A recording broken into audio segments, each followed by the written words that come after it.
AM Dadam Saham from Arunachal, if he's present. Sir.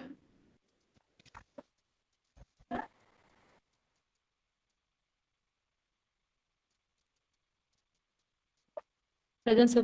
Bane Neyang also. There are 3 students from your school, right? Yes, sir. Present, sir. Bani Neyang and Mibina. Present, sir.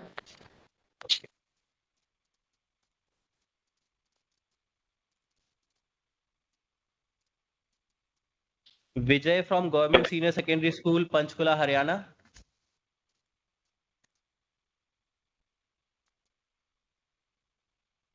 Is Vijay present here from Government Senior Secondary School? No.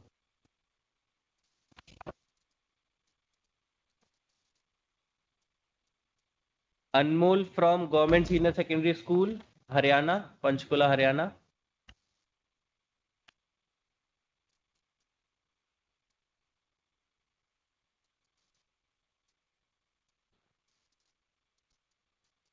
Naveen Kumar from Panchkula, Haryana.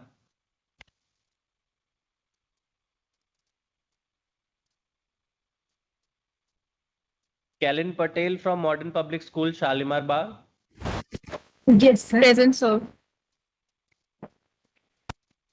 Is there anybody whose name have not been called? Yes, sir. My name is not called.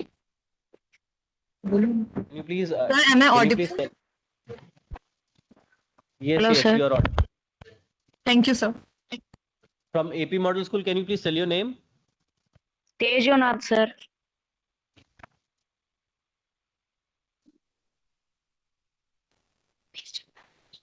Hello, sir.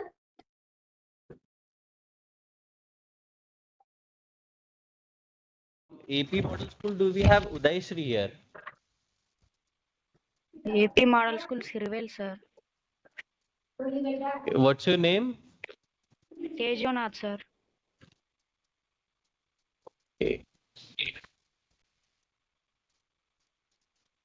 We can take your questions in last. After Okay, we'll be finished with calling all these names, we can take your question in last. Please be with us. Okay, thank you, sir. Is there somebody else whose name have not been called here? Sir, my name is Kavitra, sir. Okay, we can take your question also at last. We'll be calling your name. We can take your questions at last. Okay, sir. So we'll be starting our webinar within few minutes. Please bear with us.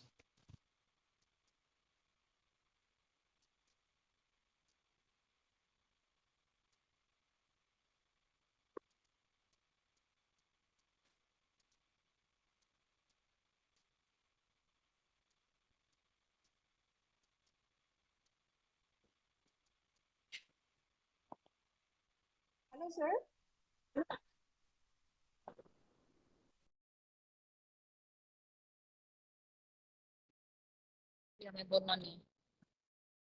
We'll start the webinar by 12:5. Please bear with us.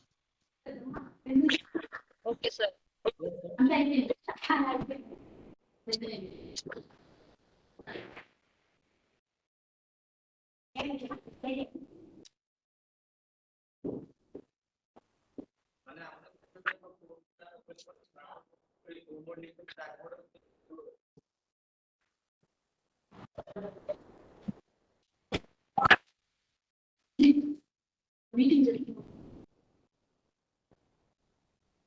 Hello, sir.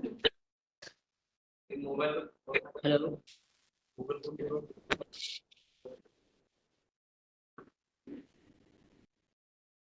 Yeah.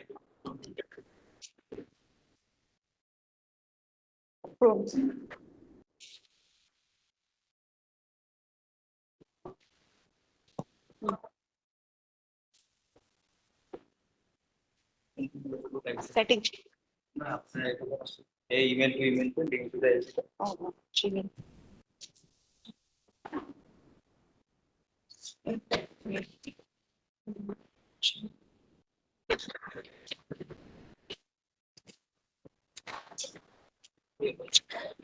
ইয়াত touch কৰিব নোৱাৰিলো ইয়াত কাষ্টিঙৰ ইয়াত কাম নকৰিলো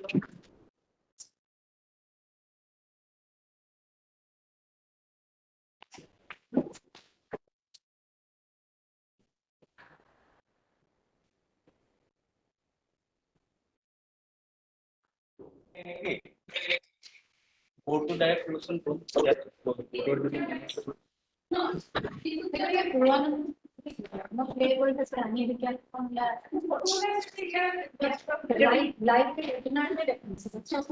ইউটিউবত লৈছে আপুনি ইউটিউবত আমাক দেখাই আছে সেইখিনি কিন্তু ইয়াত ইন্টাৰেকশনটো ইয়াৰ পৰা আমি তাৰ পৰাই চাবগৈ লাগিব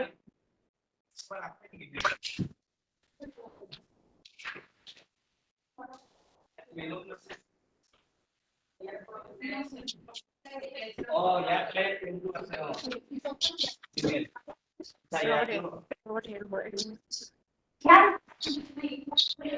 Oh, yeah, email address edit করা নাই এইটো forget কৰ মোৰটো no মোৰ মেইলটো খুলিব লাগিব তেতিয়া আমি ডাইৰেক্ট লিংক কৰিব পাৰিম ন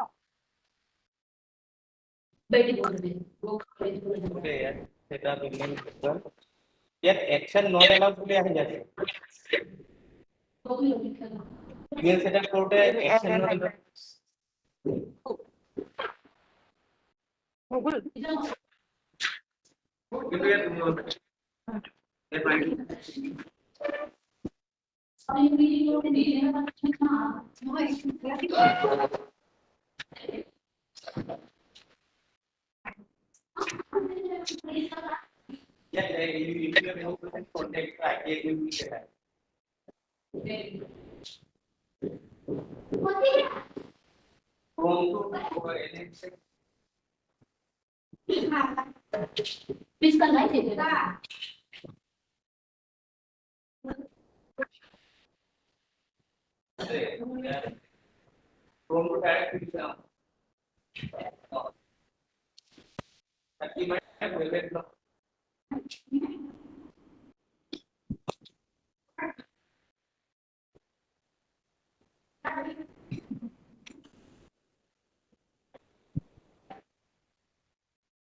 তাতে চাই দিব পাৰিব তাতে বহাই দিলে ভাল হ'ব চাই দিব পাৰিব না নালাগে কি অকলে থাকক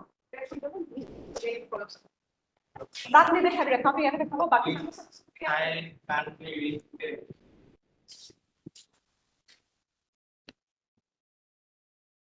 মোৰ মেইলটো তাত খুলিব পৰা হ'লে হৈ গ'ল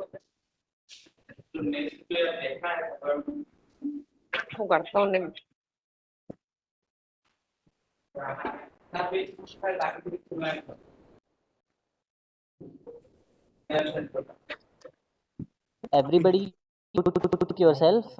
Will be asked when to unmute.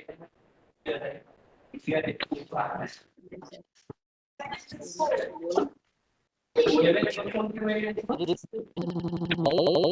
you? is the one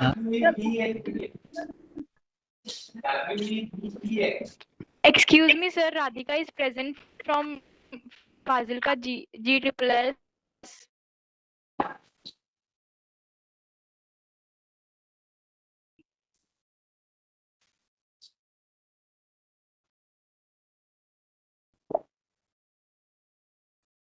Hello, sir.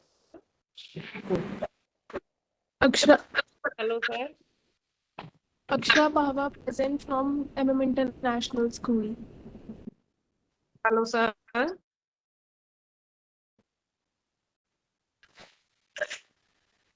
Sir, sir, my name is Akshan Lecture from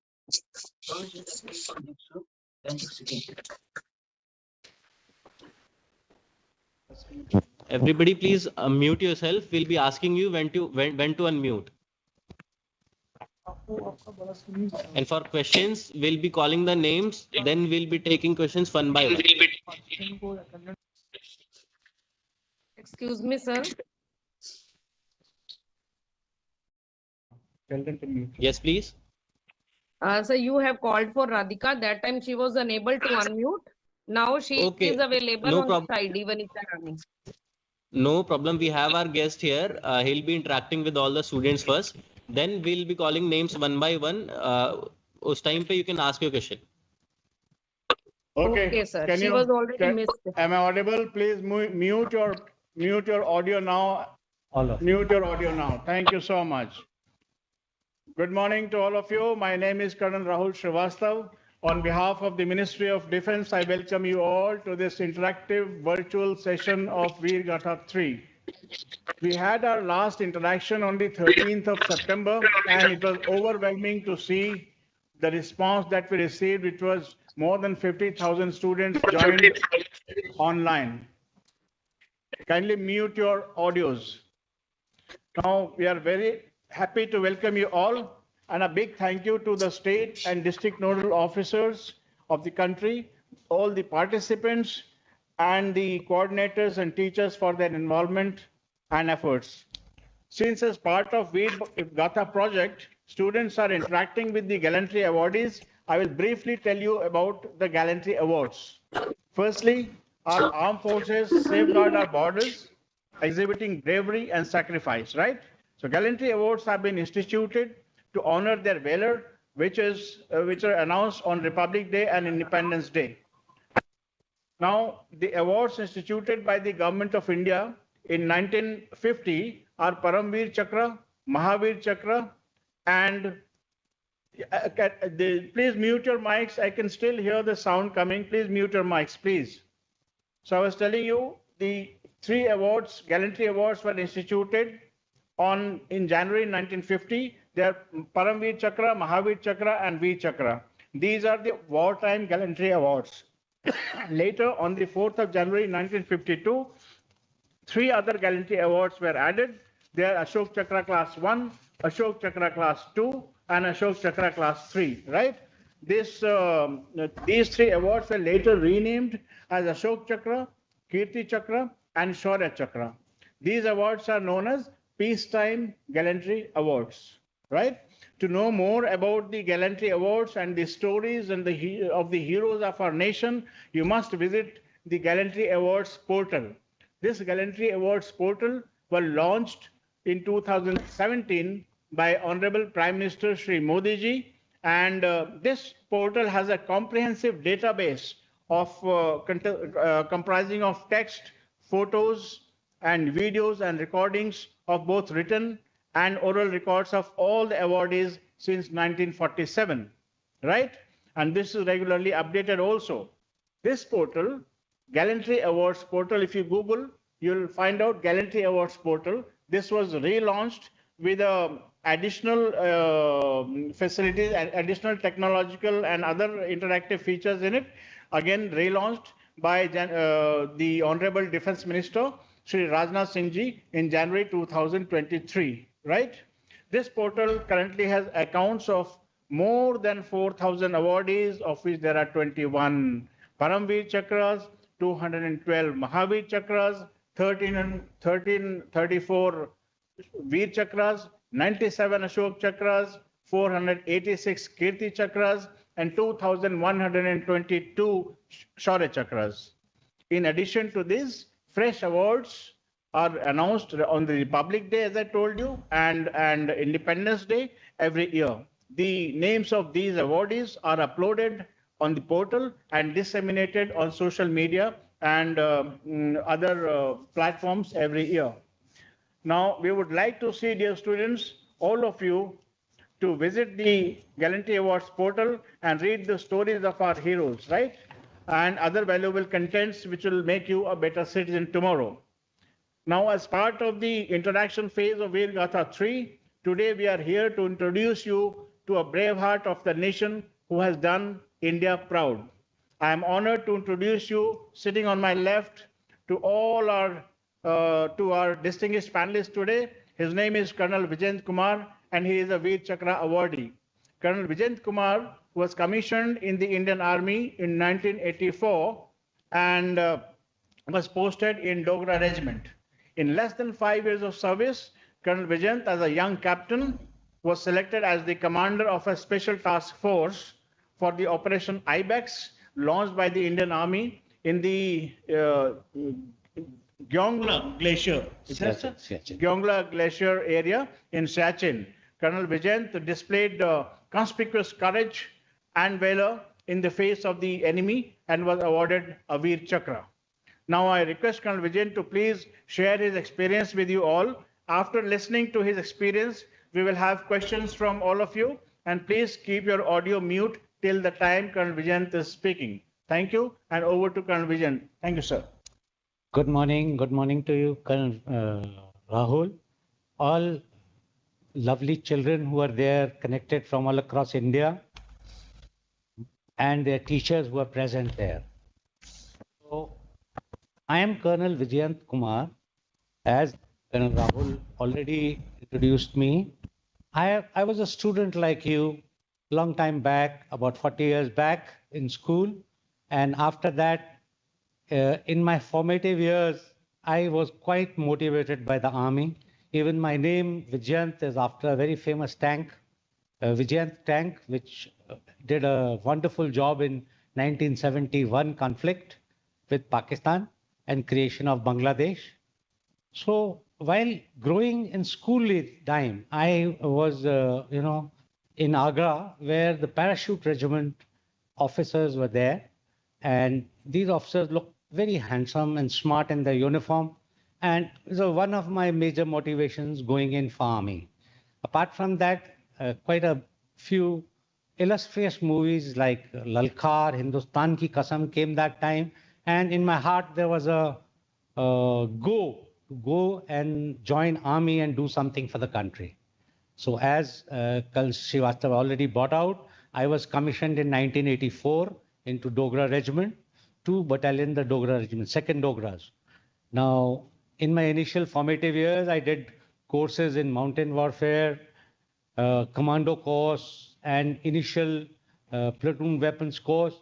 So I was quite qualified when my unit finally moved after a tenure in Punjab to Leh. And there I did further training and operation. Now, what happens in high altitude, you train at different, those people who are living in a high altitude area would know that you have to train at various levels of height. So at 9,000 feet, you have to do about 4 days of training. Thereafter, when you move to 14,000, you do another 3 days. And after 17,000, you do after 17,000 feet, you do another 4 days of training.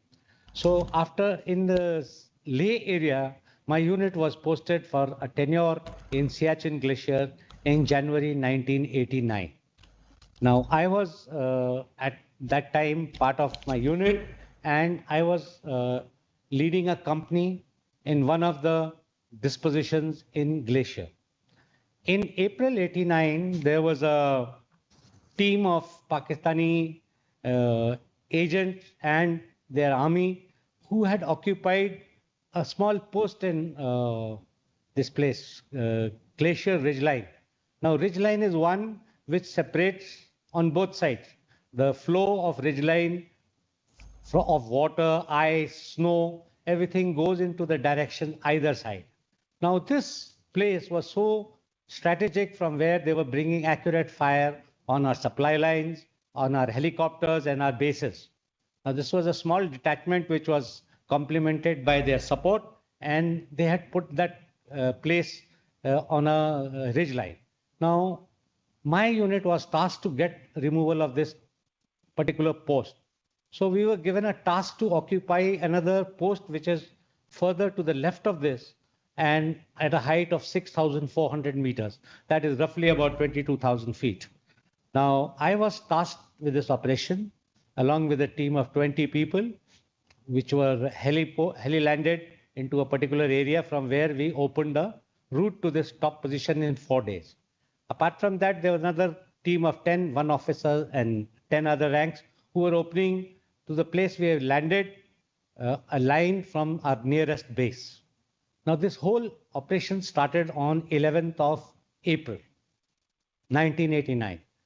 Now, with help of, I had experienced mountaineers with me who were qualified in mountain warfare, glacial warfare, and I was leading that team. And ultimately on 16th of April, we were able to reach the top of 6,400 and establish a post there. Now, we had some weapons from there. When we had gone there on the last day, the Pakistani helicopter was suspicious of our movement. They made a round of the post above me, and they couldn't understand that we are sitting on their top now. From there, we brought accurate fire onto Pakistani posts, disrupting their supply lines.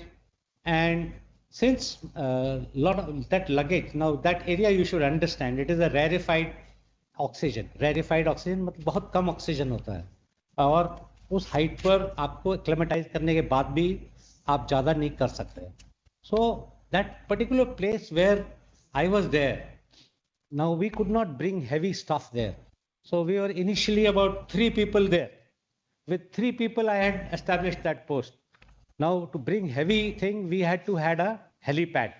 Now we constructed a helipad in a small area, and a cheetah helipad was activated by us on 20th of April. And thereafter, we started having a supply of our heavier weapons, a machine gun, medium machine gun, big Arctic tents, which we could bring there for our accommodation. Also, weaponry and their ammunition was brought to us by helicopters in repeated sorties. Sorties is a one flight which comes to a particular helipad, drops the stuff and people and goes back. Now this process continued till 26th of April. Now, in the reports or in the photographs, it was later on which I came to know, it was discovered that Pakistan was building up teams on both sides to dislodge us because we were sitting on top of them and creating heavy casualties to them. We had stopped their entire supply line. We had caused heavy casualties on their posts. So they were worried about it. Now, 26th of April, from the main post 6,400 meters, 0.6400, which later on was known as Dogra Hill, I was moved to a position which was about 500 meters west. That is a portion which was leading towards Pakistani side, and there was a small location bump. After that, there was a steep fall onto the Pakistan side. So I was moved with 4 people, and one of my senior officers, Colonel Gautam, was brought there at the main post to control the operations from there. Now, on 26th April, I established that small post with 4 people. I had 2 buddies of 2 and me controlling that entire thing. And I was vertically about 70 meters on top of a Pakistani post. 70 meters, you understand, is nothing, a small distance, but to travel that 70 meters in such a high altitude and such a adverse weather, temperatures are minus 40, minus 50, unbelievable temperatures. And with the wind, when the wind blows there, the wind chill factor adds on to the temperature fiercity. Now, on 30th of April, I was tasked to register few targets by artillery, and I took a post. Actually, artillery is a, you all must have heard, is Topkhana. You have artillery guns behind you about 15, 18 kilometers behind, and they fire right in front of you. So the fire comes on top of you and goes towards enemy side. Now I had this particular thing where I was tasked. Bofors was the gun which was available in the base camp of our Siachen, and from there I directed accurate fire and registered 2 main targets. One which was on a slope ahead of me, which was close to the Pakistani post where I was sitting. On top of that, I registered this target. The other one was onto the other side where their post was. So this whole thing continued in the daytime, and I fired God knows how many salvos of. Salvo is a batch of 3 bombs coming at one time from the gun. So this was done in the whole day. And the evening, now what I used to do, I had 4 people with me. So 2 of the sentries would take round. 2 sentries would go on to the place which was about 15 meters ahead of where our tent was plonked on that ridge line. That ridge line is not very thick, it is very small, say about a distance of about 3 to 4 meters is wide, and that ridge line extended down towards Pakistan. So now 3 to 4 meters wide is nothing. So we were behind, and our sentry had dug in the ice about a trench of about 3 to 4 feet, and they were located there with weapons targeting onto the ridge line. Now, when the sentry is replaced, there was a standard protocol of, having their feet washed and cleaned. and in hot water they were immersed. So 2 sentries went there and 2 sentries had come back from there. And they were sitting with their feet immersed into hot water with tea leaves so that they do not get frostbite and chilblains in their feet. Can we have a little talk later? So this thing was going on and the sentries had just replaced 5 minutes back. Suddenly I hear firing of weapons on top of my tent. Now this was a sudden attack which had come from there. Later on we came to know it was Special Services Group, which is like a commando group of Indian armed forces. The Pakistanis have a Special Services Group. This is a very highly trained, very qualified people which are basically doing commando operation. So their platoon, about 35, 40 people had attacked onto my post, which was just 5 people. Now this, when I got up from my tent, the other 2 sentries were sitting in the tent and their feet were in hot water. So when I got up, I saw my sentry, which was ahead of me about 15 meters. He had slumped down. He was trying to cock his weapon, but his weapon got cold arrested. Cold arrest is the kind that weapon get jammed. It doesn't fire. So this person ahead of me was, his weapon jammed. Light machine gun, which he was trying to fire, did not open up. There's another guy whom that moment I could not see, but I believe he ducked inside the trench and he was firing to keep the enemy at bay. Now I had a rocket launcher which was onto a small tentage which was just opposite our accommodation. We opened that tentage and I took out that rocket launcher and set it on 100 meters airburst. Now, this is a special feature in our rocket launcher, which is 84 millimeter Carl Gustav, where you can set your weapon to fire and explode about 100 meters ahead of you. It does an air burst and will send shrapnel across at the area of 100 meters.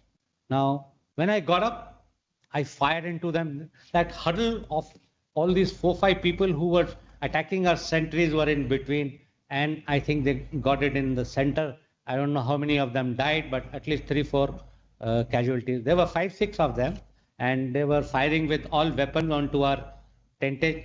They had actually fired on me also. Now I could see the bullets hitting right in front of me, onto my side, going over my head.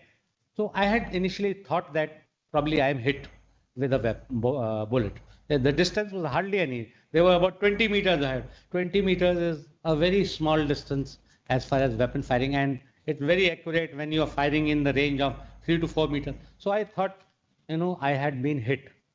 When I checked, suddenly there was no pain anywhere, no blood coming out. So I was overpowered. And then I put in another round and fired it again at 100 meters.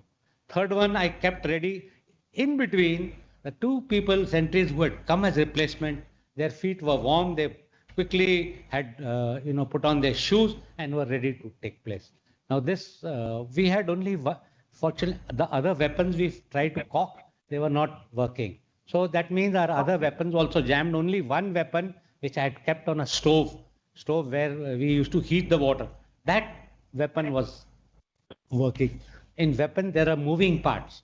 A weapon is a kind of rifle. We had 7.62 and Dragunov sniper rifle. So that was the only weapon which was firing. Another drill, all of us, used to have 2 magazines of 20 rounds each. So almost 40 bullets each one of us were having on person. Now this hole was passed to that sentry who took the place. And these 2 people who had earlier just come back from the sentry post went back and took the position, and they fired on anything which was moving right in front of them. So the situation was like I was about 15 meters behind sentry, and ahead was a ridge line which was going down. This was about a flat portion of about 10 meters, and then there was a slope. So our entire team of 5 people, we vehemently, attacked each and every piece of Pakistani person who were trying to come and attack us. And the sentry later told me there was a guy who crawled on to the left, and he was so close that he could put a rifle on his head and fire. That was some Subedar from the special group.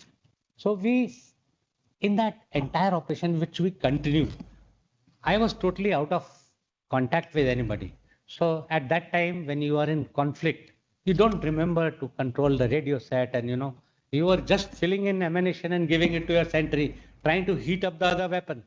We were trying to get a situation under control, and we were successful in that.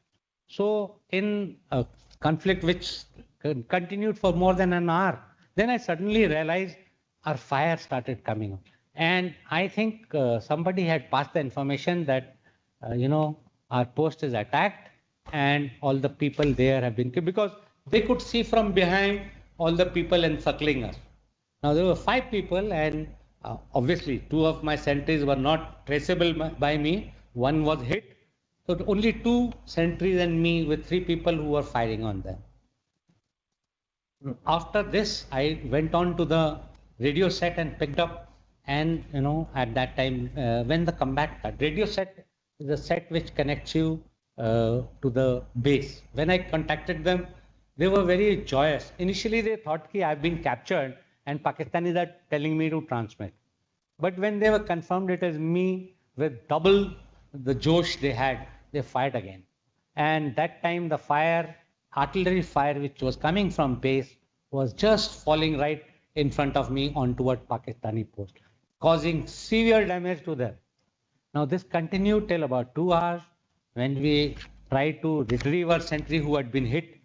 Probably he was, groaning a little bit, but in about 15 minutes, that person passed away in my arms.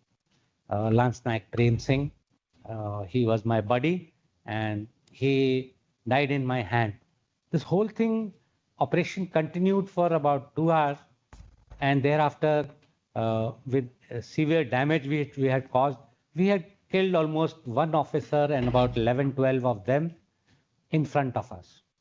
And we had 1 casualty, which was this Lance Naik Prem Singh, who died in front of me.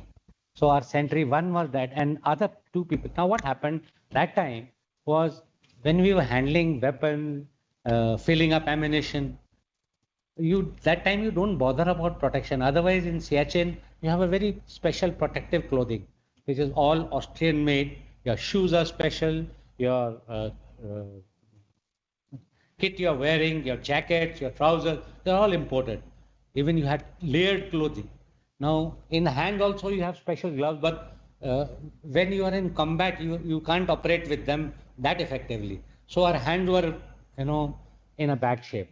And it was just frozen. So I had to personally lick it, put it inside, so that I save my hand. Because now the operation was finished, but the situation of our team was very bad. So I was ordered back to join the main post and get maximum stuff with us. At night, about at 12:30 or so, I was able to reach the main post with my team, obviously with the dead body which was en route. And we had laid a line till that place. We had cut that. Thereafter, at about 11 or so, the blizzard started. Now, blizzard is a snowstorm. The snowfall comes at a very, very high pace. It is like, you must have seen the normal storm which comes. What kind of wind is there? And if it is that storm has rain, that rain hits you. When it is a snowstorm, the snow is falling at that speed, and it is hitting your face, your eyes. My eyes had got blocked. I couldn't see. So I had to break the crust. Your vision was so limited that I had to break the crust to open my eyes, because it was all frozen. My hands were frozen. Now, when we went back to the main post, and thereafter the whole fire had come in, that night, Bofors must have fired about 1,000, 1,200 rounds of highly lethal weapon in front of us. So that was the one which was another big aid to us, with the help of artillery and our troops, we were able to repulse a major attack, kill them. And this blizzard and snowfall continued for next 3 days. They were also, their attack completely petered out. They had a lot of casualties. Pakistani suffered in, I think later on we came to know about 15 to 20 people dead and many missing. Of course, there was a reinforcement which was coming to us. One JCO and 10 other ranks, which got washed out in avalanche. Avalanche is the huge chunk of ice which is blown off to the lower slopes, and our troops which were coming as a reinforcement for me, about 11 people, they got buried. Now that was a big loss for us. In actual battle, we lost only one chap, but here we had lost about 10 people. Now the situation continued till 4th, and 5th of May, it was decided to reinforce my location and get us out, since both my hands till that time had got swollen and they were totally in frostbite. I had suffered 3rd-degree frostbite in both my hand and both my feet. And in my team, one person was dead. The remaining 3 people also had frostbite. And this thing, because exposure of cold, -40, -50, and blizzard had made their hands and feet ineffective. Now, on 4th May, I was evacuated down to Siachen base, and on 5th of May, I was transported from there to Leh. When we reached Siachen base camp, we were received with a lot of people in admiration as to what we had done there. We had not realized what we had done, but it was a major attack which has been repulsed, causing heavy casualties to enemy. And on 5th of May, I went to Leh, and from there on 7th, I was evacuated to Chandigarh. So out of my team, that 5 team, 3 people lost their fingers. Fingers about the palm, all the fingers were cut. There was one person whose 2 fingers and 1 thumb was cut. Because what happens in extreme cold, the damage is too bad for your bones, and it can set in gangrene, which can spread into your whole body and it can kill you. So it was that time removal of the fingers and appendages, to ensure that it doesn't cause any further damage. Now, thereafter, I was evacuated to Army headquarters in Army Hospital, Delhi, where further treatment was given. Other casualties were moved to Chandigarh, from Chandigarh to Jalandhar, and they received further treatment there. Now, this is a part of portion. Thereafter, what happened, we came to know on 9th of May, this whole story was all across the national daily headline. On top center major attack in Siachen Nepal, and there was a visit of very senior officers who saw that, and later on there was a flag meeting which was held, and it was decided there at Kargil. The opposing brigade commander that time was Brigadier Musharraf, who later on became their president. Now, this was a huge damage and loss to those people. Now, you can understand what kind of a difficult terrain and atmosphere we were. After all, then I was in a low medical category for some time, got upgraded, and again was back into my unit.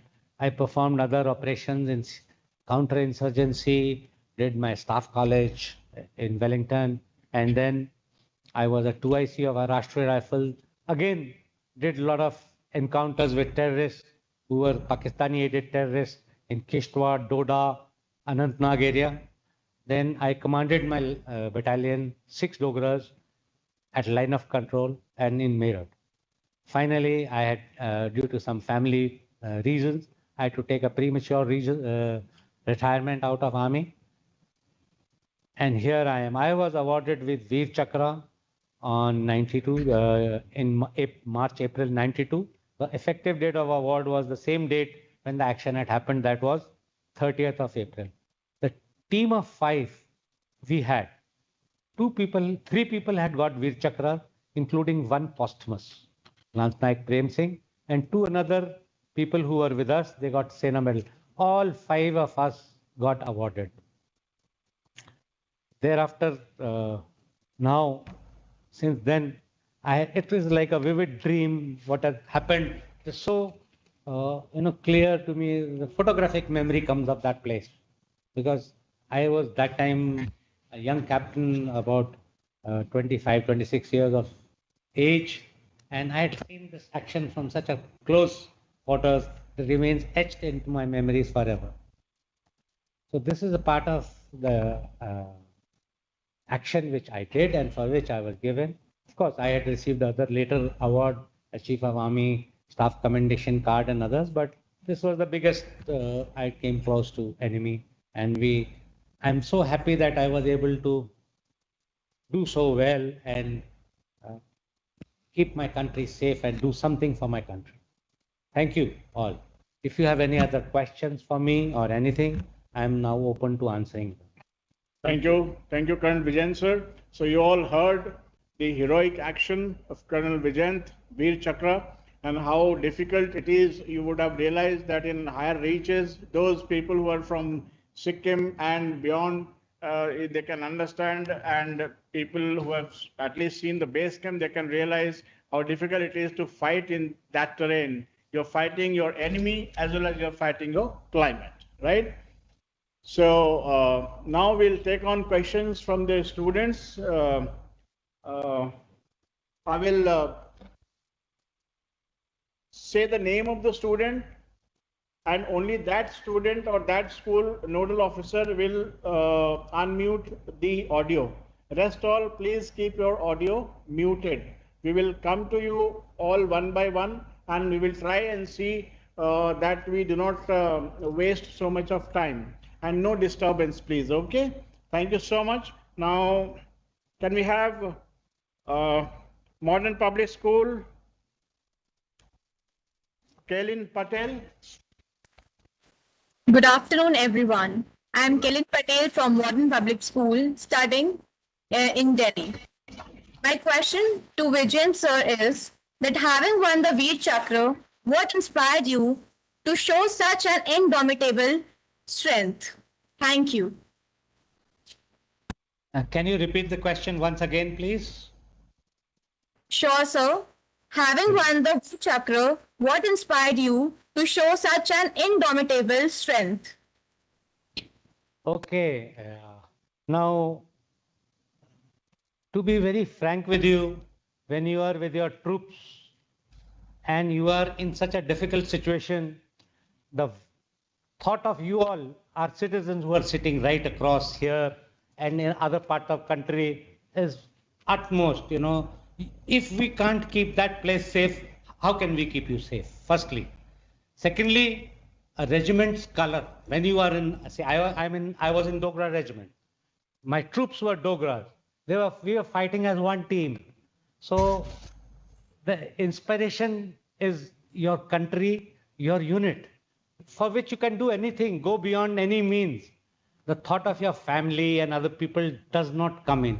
And at that particular moment, you are full of anger, how dare they come so close to you and attack you. So you have to kill them. There's no question. You can't leave them, otherwise they'll hit you. And for me, 12 of them getting killed was of no value, but one person which I lost, it still hurts me today also, that why he got killed. So it is not that, there's nothing which inspires me. My family, of course, is our strength. But my weaknesses are you people, your children like you, people of my country who are behind us, who need to be protected. So we do the service there. When you join army, you have joined a service which is selfless. And when you join such a service, the inspiration comes within. Thank you. Thank you. Thank you, sir. This was an honor for me and my school to be a part of VeerGatha webinar. Thank you so much. Jai Hind. Thank you. A. Paltha sir, Andaman Nicobar Government Model Senior Secondary School.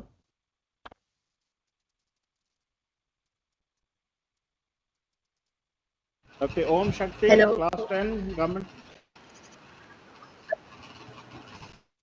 Yeah, Am I please audible, raise your sir? hand if you're there.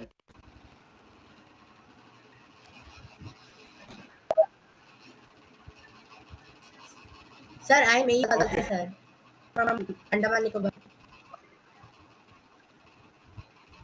Yeah, please. For your audio. Question. Sir has some other. A. Palthasar, Andaman Nicobar, Government Model Senior Secondary School, Gold Tekri. Yes, sir. Am I audible, sir? Yes, you are audible, but we cannot see you. Ask your question. Okay, sir. Sir, my question is, how has receiving the Calendry Award impacted your life and your sense of duty?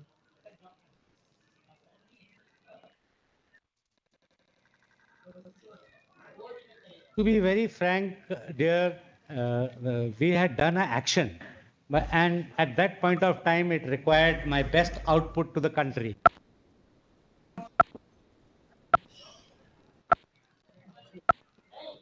There's a recognition by the government of the valor you have done.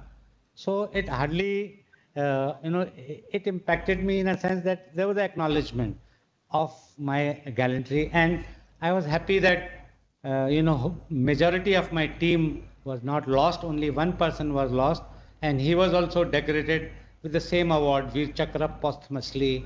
So it impacted me as, I had that thing that in future also, if I am faced with any such kind of this thing, I should be able to do things to best of my capability.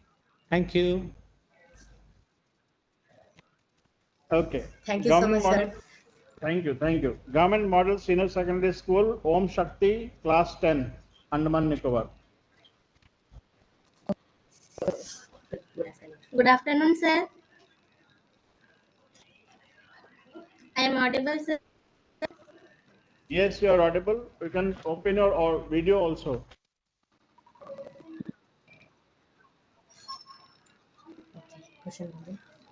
My question is, are there any Ask your question, please. advantages or causes you are currently involved in to promote the welfare of veterans or to Not here. This one. Are there any initiatives or causes you are currently involved in to promote the welfare of veterans or to raise awareness about the importance of service and sacrifice? Okay, I can. Well, now I have, now retired from the army, and of course, I am looking for welfare of people in the terms of tribal welfare, which I am soon going to be connected to. Apart from that, I do try and motivate people in school. I've had many interactions where I bring out various facets of the army and how our veterans can be, of course, in the current dispensation, we have had so many good initiatives by the government, especially this VeerGatha series of getting our stories of many other people who are like me excellently. Actually, to be very frank, a lot of Indians are brave. You all are very brave students. Tomorrow you'll be becoming a brave citizen, whether you join army, police, or any kind of job you do as a doctor. So you are going to contribute. I only ask for you, whatever you do, at this moment, your main important aim is to study. Study hard. Because once you gain knowledge, you will be able to use it. When you become an elder citizen, like you go into some particular job in any field, whatever you contribute gives you a lot of motivation to work and do selflessly for your country. If you do well as a doctor, you're contributing to the medical facilities of this country. Recently in COVID, you have seen how doctors, nurses, they contributed for their country in whatever field they were. It was an enemy of a different kind. So whatever in technology, tomorrow you go and in army also now a lot of drone, high-tech weapons which are there, a lot of high-tech engineers are required for operating those particular things. in space where we have anti-satellite operation. So the country is doing well. But my only message to you all is wherever you are there, and if you have an ex-serviceman or a veteran living nearby you, try and go and look him up. They don't need anything from you, but the care which is there, your concern, which will make them very happy. I hope I have answered you. Thank you. Shabnam Yuli, Andaman Nicobar. Good afternoon, sir. I am Sundaram from Government Model Secondary School, Kamota. My question is, what are some of your proudest achievements or contributions beyond your military? Okay, now contribution beyond my military service. Now it's very difficult to enumerate them. I have been a good citizen and I have been contributing to my country in whatever best way I have possible. I worked with a multinational called VFS Global, wherein I did my achievements in streamlining their visa processes. So wherever I do as a contribution, my contribution to this world or country is my two beautiful children who are in Australia now. Both of them, girls, and they are educated so well that they are contributing in a big way in whatever they are doing. So my contribution to this country is whatever best I can do, and I am looking forward to an opportunity in tribal welfare, which I'll soon be joining. So this is what is my basic little commitment, which I have been able to do and contribute to my country. Thank you. Okay. Thank you, sir. Okay, thank you, thank you. Come to Assam now. Ishan Ahmed, NC High School, Dibrugarh, Assam. Okay. Good afternoon, sir. This is what Good afternoon, sir. Thank you. Yeah. Good afternoon, sir. Okay. It is a. Am I audible, sir? Come to Assam now. Ishan Ahmed. Am I audible, sir? NC High Yes, School. yes. Okay. Good afternoon. It is a great honor and privilege to participate in this. I'm Ishan Ahmed, student of class 9, NC High School, Dibrugarh. I would like to know, sir, when in the war time, you choose your country first. Does that part of your family or loved ones remain distant? Thank you. Yeah, Ishan, now I heard your question. I had partially answered this earlier. When you are on a war front, you think of your country. You think of your country, your regiment, what you are supposed to do, your training, which combines you and makes you do the best. So, thought of family doesn't come at that moment. You are in a moment of anger and your execution. Thereafter, at that time, you don't get disturbed by your family, otherwise, you will not be able to operate.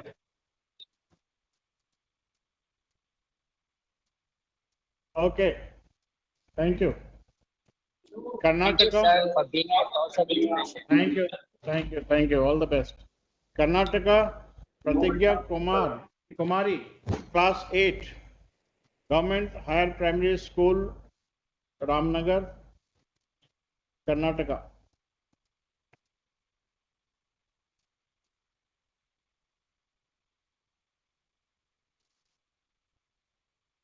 Karnataka, Pratigya Kumari, you are there? Class 8.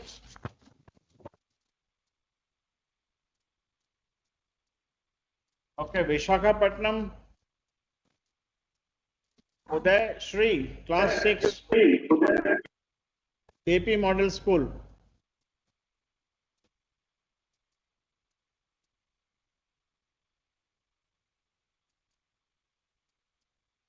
Are you there? AP Model School. Uday Uday Shri from class 6, AP Model School. They have two different students from AP Model School. Okay, R. Prashanti, class 7, AP Model School. Yeah, open your video also. She's muted. AP Model School, Sirwell. Muted. Your audio is muted. We cannot hear you. Please open your video and audio. R. Prashanti, class 7.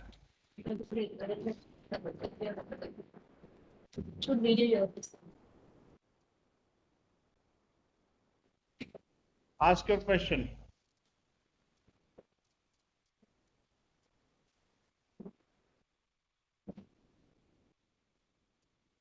Okay, we move on then.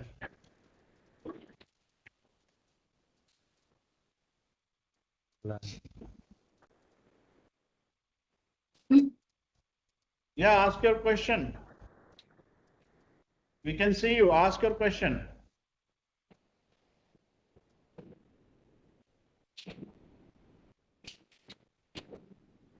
AP Model School, Sirwell, please ask your question.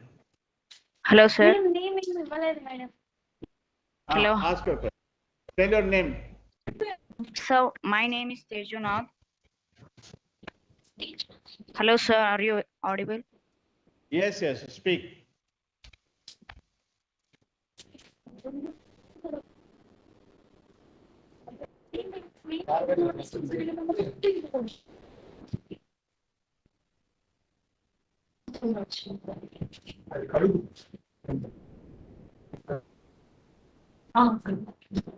We can come back. Audio, there is a problem.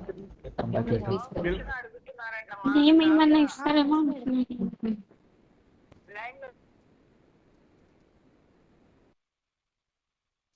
Okay, you mute your mic now and we'll ask you later. Okay.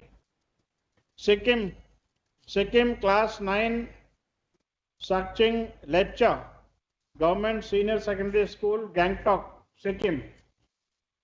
Good afternoon, sir. My name is Sakshi Lipsa from Houston Secondary School, Gangtok, Sikkim. My question is, being an Army of Indian Force, what suggestion can you give to the young people of Sikkim and other northeastern states to join forces? Okay, Sakching, very interesting question. You are a young man and this is your country. India is your country. You have to join army or police or any central forces or become a doctor. It's a wonderful career. You see whole of India, you go to beautiful places and you stay fit and become a very responsible citizen.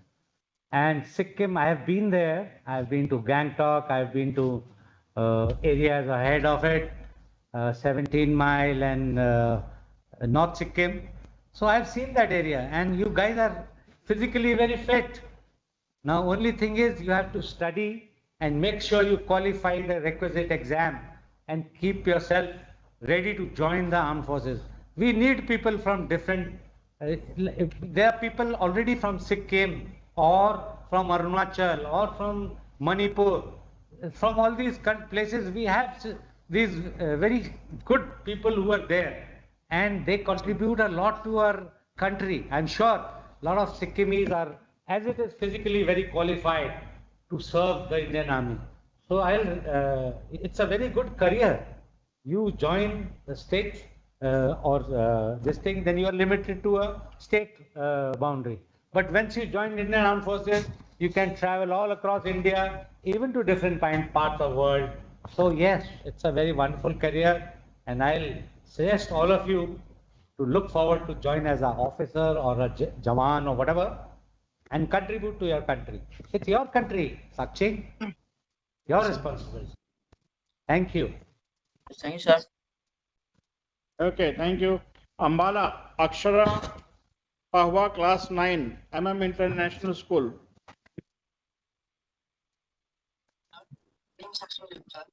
Good afternoon, sir.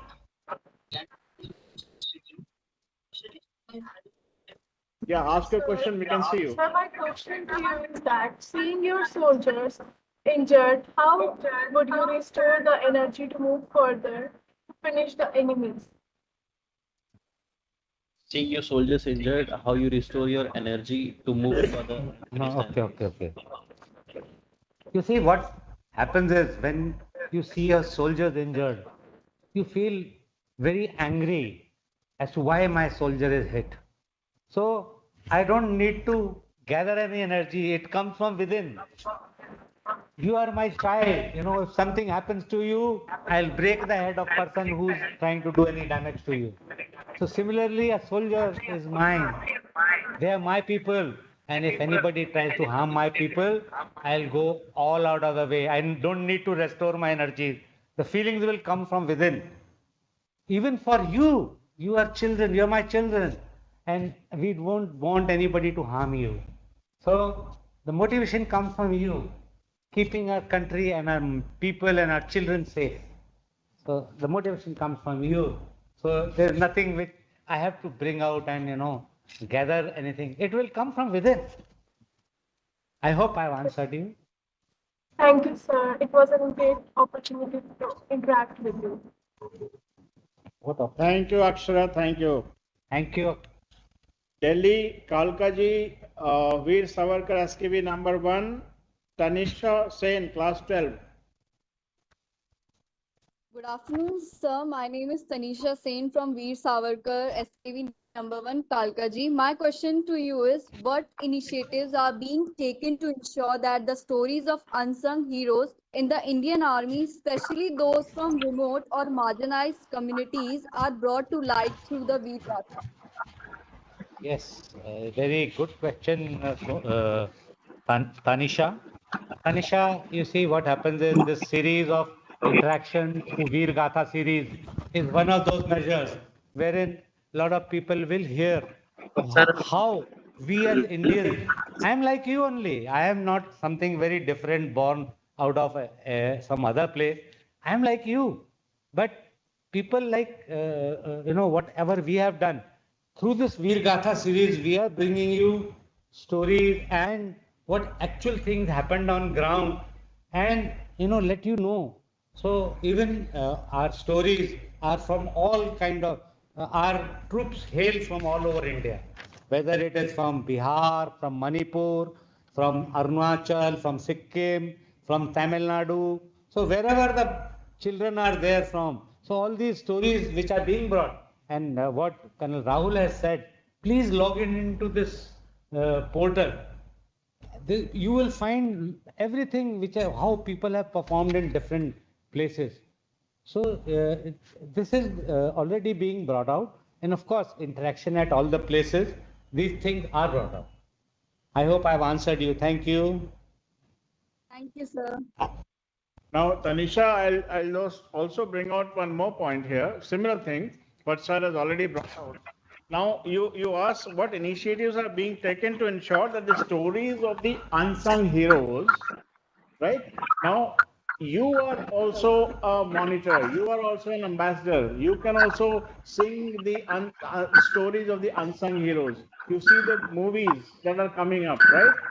Hindustan Ki Kasam and what is that Longewala battle movie? Water. Border, right? There are so many movies. They are all promoting unsung heroes only, right? So there are many ways of promoting, and this is one of the ways, right?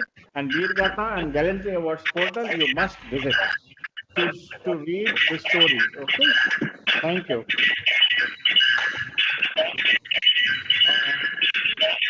Yeah, there's some mic which needs to be muted. Please mute your mic, all of you.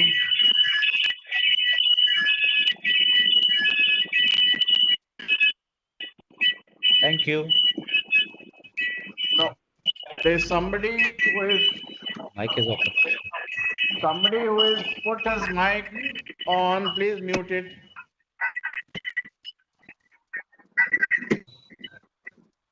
Now everybody is getting disturbed. Please mute your mic. Whoever has put it on.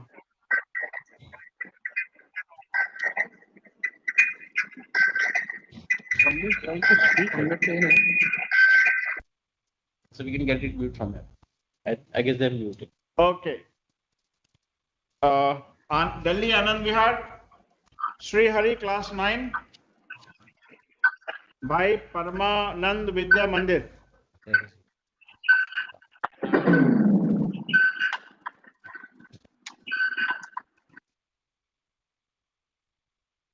Yeah, go ahead. I can see you. All right. I am Srihari from Hyperman Vidya Mandir. Sir, my question to you is that when you were discharged, what were the problems you faced with the civilians? Okay, now this question is very important as to what discharge means. I retired from the service and I went to civilian life, right? So now, when I went, first thing which struck me very badly is, they will, somebody, when they ask bribe for what they're supposed to be doing, if there is a file which is supposed to be cleared, they will sit on it and ask for bribe from people. Why? This is the work you are hired for. You are being paid monthly as a job for doing that. Or if you are doing something, if they have some work, they'll accumulate the file with them, not move it. So, this is what hurts you. As an army, if we hold something, whole lot of these people will come into India. And we ask bribe, give me bribe, then only I'll save you. How is it possible? Now, this is one aspect which, so that is why all the children who are here today, I'd like to give them a message. Whenever you join any service, any work, or a doctor, or a nurse, or whatever you do, please do whatever you are supposed to do religiously. Do it to the T. Whatever work you are doing, do it to the best of capability. Don't, bend it. It is something like giving an injection. You hold your injection. What are you holding it for? You're supposed to treat that person. You're supposed to, if you're supposed to fix something, you do that. Do to your best of capability. Do not hold yourself. As an army people, when we feel, this person is supposed to do this job, he's not doing it. Why? For laziness. He'll go and have lunch for 2 hours. That hurts.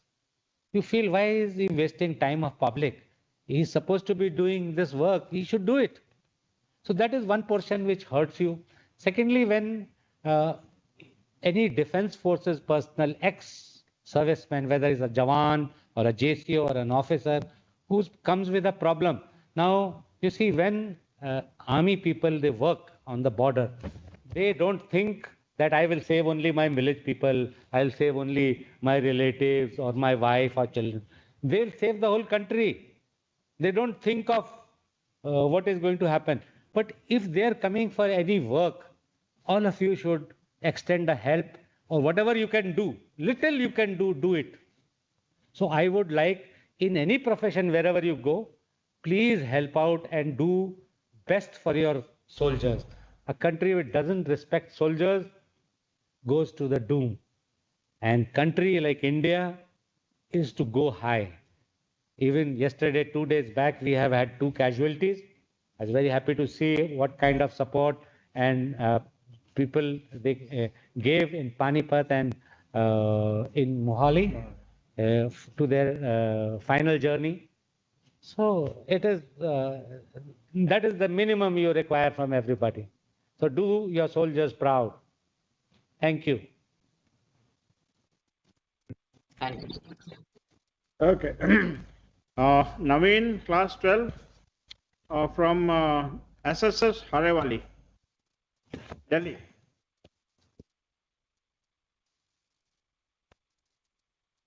Senior Secondary School, Harewali. He's not joined. MCPS, Balswa Dairy 1, Sophia Alam, class 5. Okay. We come to Andhra now. T. Kavya, class 9, AP Modern School, Siribel.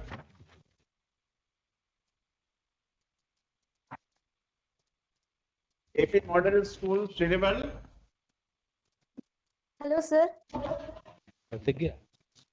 Yeah, open your audio. Okay, ask your question. Sir, my question is, what advice would you give to individuals who find themselves in high pressure situations where quick actions and decisions are required? Yeah. Okay, Pratigya. Now, what advice do I give to you? Now, when you are in difficult situation, you will do best if you just don't block yourself. Now, very many people get scared. What will happen to me? Whatever is to happen will happen. You know, it is something like a terrorist comes with a gun and he fired. If you have to die there, you will die sitting in a corner. But if you would fight with that person, just move his gun, maybe you can do something. So, action is what is required. If there is a flood in your village, what will you do? You can see their baby, going down in water. What will you do? If you let it go, it will go and drown. But if you jump, you try and save that person, you know a little bit of swimming, you may be bringing a life back. So whatever you can do, you must do. In situation like this, there is no reason for you to get scared. Nothing is in your hand. It is all in mind. Whether if you get scared, you'll just hide. You'll just run from there. But if you are knowing that you can do something about it, do it. So my advice is do some action to save. Even in your house, say some thief comes in. What will you do? If he has to hit you, he will hit you still. If he's got a knife, you are even sitting in a corner, he'll just put the knife. But if you fight with that person, maybe you will be able to make him run or maybe get him injured too. So by sitting at one place and getting damaged, it is better to do something and save you from a situation. Okay? So my advice is don't sit, take some action. The difficult situation will become easy. I hope I've answered you. Thank you, sir. Yes, sir. Thank you. Okay, I can see another boy, AP Model School, Sirwell. What is your name? Unmute your mic and ask your question. Tell your name first. Sir, my name is Tejunath. Hello, sir. Yeah. Hello, sir. Are you visible, audible my video? Yes. Please go ahead. Go ahead. Sir, my name is Tejunath. Hello, sir. Okay. Yes, please ask your question. Sir, I am Tejunath. I am from AP Model School, Sirwell, Nandyal district at Andhra Pradesh state, sir. How do you stay mentally and physically prepared the challenges you face in your line of duty, sir? How do you stay fit? Huh? How do you stay fit in your life? Stay safe. Stay fit. How do you stay fit? Okay, stay fit. Okay. Now the question you had asked is how do you stay fit in line of duty? Now, No, sir. even in the army, there's a training schedule which is done every day of the day, whether you are in peace or you are in action. If you live near some cantonment, you must have seen morning, they go for PT, they do physical training, they do keep themselves fit. If you are going into difficult areas, you will go for training walks, so that you are physically fit, doing exact amount of activity which is required for you to keep absolutely safe. Thirdly, having a strict diet regime, having a proper diet keeps you. We have our medical facilities all across where if there is some problem with you, they'll give you all treatment. Okay? So staying fit is part of you as an individual also, and as army also we do a lot. I hope I have answered you. Thank you. Thank you, sir.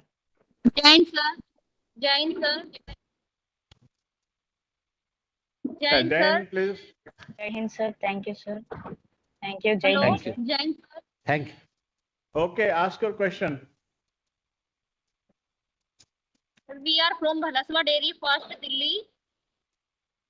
Our question is Jhansi ki Rani Lakshmibai एक औरत होकर इतनी हिम्मत से कैसे लड़ गई? हमारे समाज में ऐसी हिम्मत औरतों में कब आएगी? क्या हमें हमेशा चुप रहना होगा? Okay. Okay. Very interesting question. Sophia? Yeah. Sophia, आप जी सर। हमारी लक्ष्मीबाई हो। आप साहस लाओ। आप किसी से घबराओ मत। आप झांसी की रानी को बच्ची थी, वो बच्ची होकर एक राज परिवार में थी। उसने एक अपने अंदर एक प्रतिज्ञा ली कि मैं लड़ूंगी, तो वो लड़ी। आप सोफिया, आप खुद बनो लक्ष्मीबाई। आपके अंदर ये इंस्पिरेशन होना चाहिए। आप किसी से कम नहीं हो, आप में कोई कमी नहीं है। You are the best. Now our Indian girls have done wonders across world. You should be a leading light. Don't look at others ki kab himmat. Nobody is going to distribute himmat or courage in your hand. You have to bring it inside you. आपको किसी से हिम्मत लेने की जरूरत नहीं है। आप खुद अंदर हिम्मत होगी सबके। आप उसको बाहर लाओ, घबराओ मत। किसी चीज से घबराना नहीं है जिंदगी में। अगर आपको लगता है कि आप लक्ष्मीबाई अकेले लड़ गई, आप क्यों नहीं लड़ता? आपको क्यों डरना है? आप मत डरिए, आपको डरने की जरूरत नहीं है। आज आपको शायद पता नहीं है, इंडियन आर्मी में गर्ल्स और विमेन बहुत ही अच्छी मात्रा में आ रही हैं।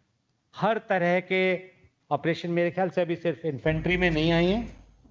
इन्फेंट्री जो फाइटिंग आर्म है, इसके अलावा सभी आर्म सर्विसेज में, इंजीनियर्स में, ऑर्डिनेंस में, एएससी में, सब जगह जा चुकी हैं। एक बहुत सी कंट्री ऐसी हैं जहां पर आपको जबरदस्ती नौकरी करनी पड़ती है आर्मी में।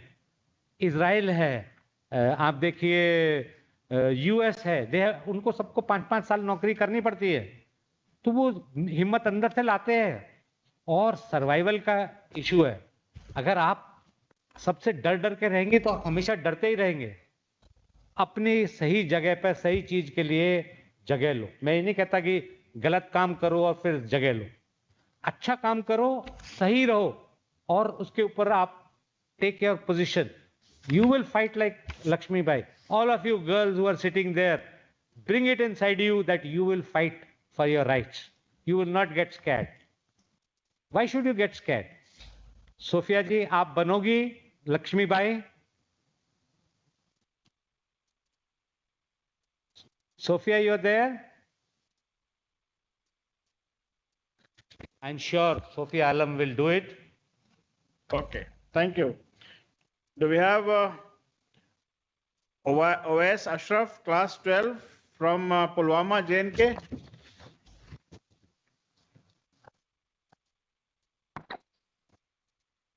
Pulwama, J&K?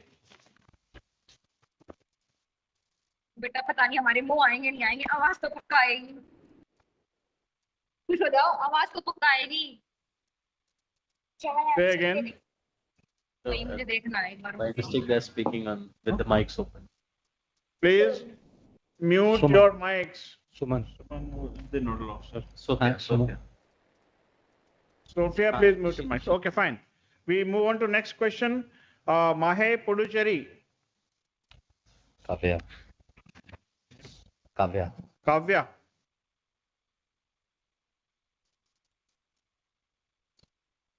Move on to Name is not there. Okay, anybody from Puducherry? CE Bharatan Government Higher Secondary School. Kavya. Okay. Punjab, SAS Nagar, Punjab, SBS, GSS Smart School, Majatri. Manjeet Kaur. Harmanjot Kaur. Huh? Harmanjot. Harmanjot Kaur, class 12. Harmanjot Kaur, class 12, are you there? Okay. Garo Hills, Meghalaya. Tracy Marak, class 12. Are you there? Yes, sir. Yes, sir. Yeah. Good afternoon, sir.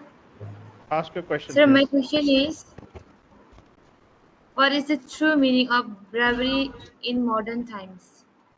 The true meaning of bravery. Now this question is very interesting. She is asking, what is bravery in modern times?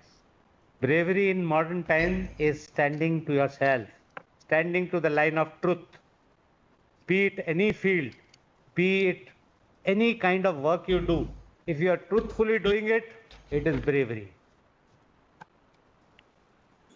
सच्चाई का साथ दो अपने साथ you trust in what is good, do it honestly and truthfully. I think that is the biggest bravery you can do at this moment. Your work is to study honestly and truthfully.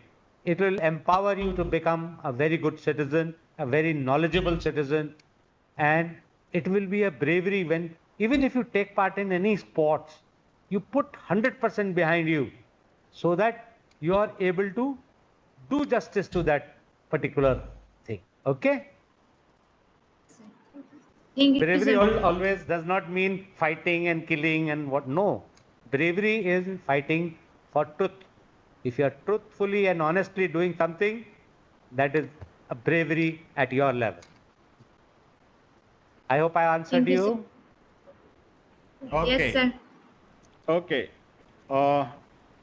Adramsa Marak, class 11, JNV, South Garo Hills, Meghalaya. Yes, sir. Good afternoon, sir. Okay. You're sitting next to her. Okay, fine. So my question is, वीरता पुरस्कार क्या सिर्फ सैनिक को ही दिया जाता है? Okay, now if you go to the gallantry awards given in this Independence Day, those 4 awardees of Kirti Chakra and Sharad Chakra are from CRPF. So it is not necessary that it is given. Now, gallantry awards are 2 types. One is gallantry award in face of enemy, and one is gallantry award in a action within the country, which is not with your known enemies are China and Pakistan. If there is any action against China or Pakistan and you are fighting with their armed forces, the awards given are in Paramveer Chakra, Mahavir Chakra, Veer Chakra, Sena Medal, that kind of award. And if you are in peacetime award, say any terrorist attack happens or where you show your Naxalites in eastern area, where your troops fight, whether it is BSF, police, anybody can get it. Even civilians who display extraordinary courage. I know of an incident where a girl was awarded because she saved some people and there was a robber in the train and she got hold of the robber, saved the fellow people and got him caught. This girl was awarded, civilian girl was awarded. So everybody can be awarded. Now, somebody asked the question, क्या करोगे आप situation में?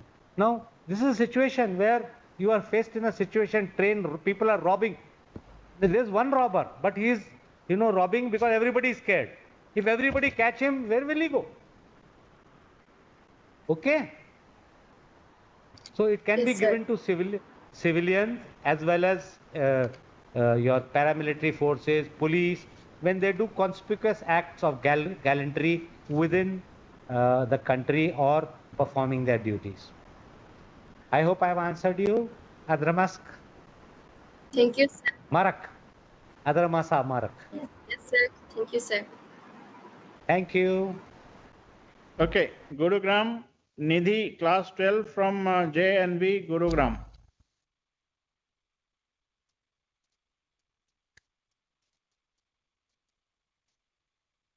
Okay, Rajasthan, Aman Nagar. Nagar.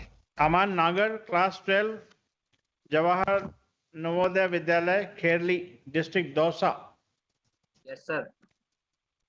Please open your video also. Good afternoon, sir. I am Aman Nagar from JNV Dosa, Rajasthan. Sir, my question is, who got the latest gallantry award? The latest gallantry awards were, I just now few moments back told you, there were 4 policemen from Cobra.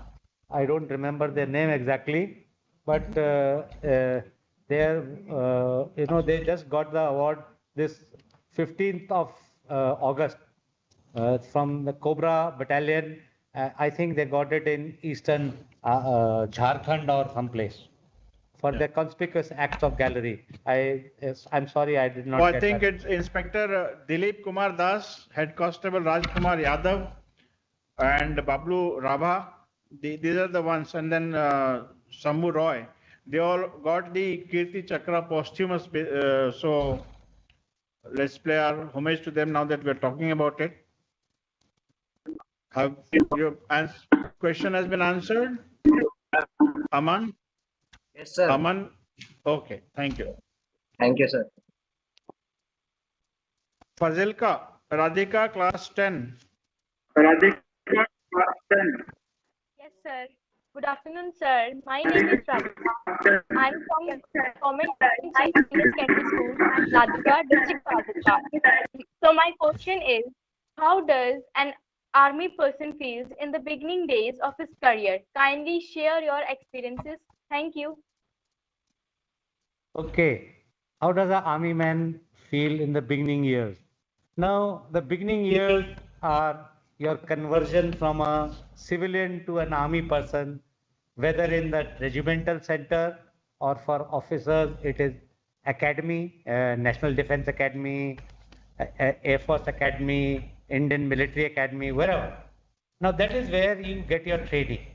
Now, in the training, they start from a particular set routine in the morning, that is your physical training for about after your morning duties. You go for a physical training session for about an hour or so, come back, take a wash, get into dress, go in for your breakfast, go in for your service classes where you learn operating weapon, operating things, tactics of fighting. Then you have other classes in the afternoon, and then you go and have lunch break, change, and you go for physical training classes. Physical training games. Now evening is everyday games. All kinds of games are played. Then there's a study period in the evening. Whatever you have learned during the day, you study that. Now this process, and then dinner, and sometimes on weekends you see movies and things like that. So this is a daily routine which is fed into their mind, and how they train and get. So coming from civil, it is not very easy. You are into a particular army area only. You are confined. You don't go to civilian areas as often, and you do your training diligently so that you have become an expert in that. First is that. Secondly, how do you feel? It's a new thing which you are learning. It is something like you go to school. So we have gone to the army school now. You're learning the way of army. That is where you're trained. And you feel excited to learn new things. For some people, it is very difficult, but most of the people, they adapt. And those who are not able to, the peer thing, when they're together, they'll go through it and they'll learn it. So it's a good, interesting experience. Then you go into your army unit, similar thing in a better manner, you do it more. So it's for me, the experience was very good. I really miss those days. It was very good. So it might be adventurous for you. Pardon? So it might be adventurous for you. Adventurous. Was it adventurous? It might be adventurous. Oh yes, very adventurous, very, very adventurous. I've been to commando course. I did this whole course in high altitude warfare school that is in Srinagar, Gulmarg. And from there we did skiing, ice climbing, then going from Baltal, opening the route for this yatra which takes Amarnath yatra, going into Kashmir. That time was wonderful, 86. I think a lot of people in Kashmir would not know what people used to, get bribe, they were trying hard to go into Kashmir for posting. So it was very adventurous. You see a lot of your own country. I have stayed in Gurdaspur, Amritsar, going to Golden Temple, things. You do everything. So you get to see your country, which as an ordinary citizen, A lot of people now, there are people sitting from Meghalaya. If they join army, they'll go and see all these places. So it's very adventurous. Yes. So, Radhika, I must also tell you, it is the way you look at things, right? Even if you are not in the army, if you do something different and if you see something different and start feeling that way, it is all adventure. I'll tell you, like, I have been in army for more than 33 years. And like you asked about the initial days, when I was the second lieutenant, actually speaking, the adventure started when we went for the training. The first time in my life when I fired a pistol, fired a rifle, and then that the time when the adventure started. When you joined the unit, then I fired a tank, uh, fired from a tank, and then I had we had those. I am from the regiment of artillery, so I could never imagine that you are sitting, let's say, in Lahore, or you are from Fazilka. Okay, you are sitting in Fazilka, and you fire from there, and your round lands in Amritsar or lands in Ganganagar. Can you imagine that? So that's the kind. That's again an adventure. So there is no end to adventure in the army. There are thousands of places. If you go to aviation, you fly choppers, helicopters, go to parasailing, and like sir has been a commando. So everything is an adventure. But for that, you have to have that kind of feeling within you that yes, this is adventurous. Okay? Thank you. Okay, sir. Excuse me, Thank you, sir. sir. Feel honored Yes. Excuse to me, talk sir. to you. Jai Hind. Yeah. Nidhi.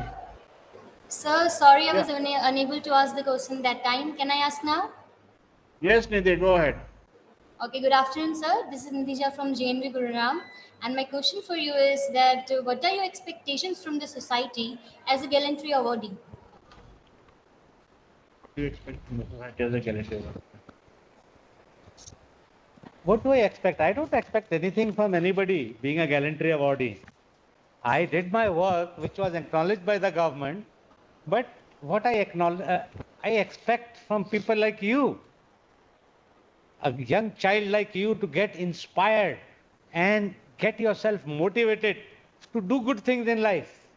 Join the army or join whatever best work you can do and contribute to your country.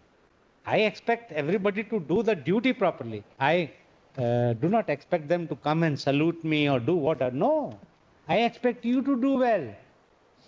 I want you to take inspiration and something which you can contribute to your country. I don't expect anything from anybody. I expect you to do well. I expect all my children to do well. And for a country to grow, this country, you've seen how our space program has gone up. Yes, sir. Today we are landing on moon. Today we are doing things. And what resources we had. I saw initial some these things. There's somebody who was carrying this rocket on a cycle or rocket in a what do you call bullock cart. Now, with that resources we have come up to today, where you can contribute a lot. And mind you, world all over the world, people are looking at India. They're looking at students. It is you people, whatever knowledge you acquire, tomorrow you are going to lead the world. Tomorrow, when you grow in age, as a responsible girl, you will, as a responsible citizen, or a scientist, or a doctor, or an army personnel, whatever you contribute for your country, that is going to help your country. You get married, you have children, whatever you inspire in your children, they contribute them to become good citizens of India. I think that is what I expect from people, to do their work. So Thank you. I basically, hope I've you answered you. expect. So basically, you have expected that every individual in the city, in the country, must do their work honestly or do their duty honestly. Yes. Okay, sir. Thank you very much. Thank you. Thank you. Debosmita Mondal, class 10, Suniti Shikshala. Good evening, sir. मेरा Good नाम evening. Open your video also. Yes, sir. Or open your video and say your name. Sir मेरा नाम देवस्मिता मंडल है मैं कलकत्ता से बोल रही हूँ श्वेता सैटेलाइट से Yeah. Okay. दुश्मन के साथ मुठभेड़ सर में मुठभेड़ में आप अपने मानसिक संतुलन कैसे बनाए रखते हैं ओके मुठभेड़ में ना दुश्मन के साथ जो मुठभेड़ होती है एनिमी के साथ हो या देश के अंदर छुपे हुए एनिमी के साथ कुछ भी मुठभेड़ हो मानसिक संतुलन कैसे आप अपना रखते हैं आप कैसे देखो हर तरीके की जो आपकी ट्रेनिंग होती है वो ट्रेनिंग आपको तैयार करती है किस तरह से मानसिक संतुलन बनाना है how do you maintain your balance of mind it is by your training whenever you get into a situation you know your people have and how to eliminate that enemy so it comes as per your training and it comes as the way you are groomed up in army and the way you see the situation yes of course at times you feel like doing something out of the way but there's a very thin line between bravery and stupidity one should not be stupid being brave is not getting killed. Being brave is killing that person who is causing damage to your people. Okay? I hope you understand it. Devasmita, I hope I've answered you. Yes, sir.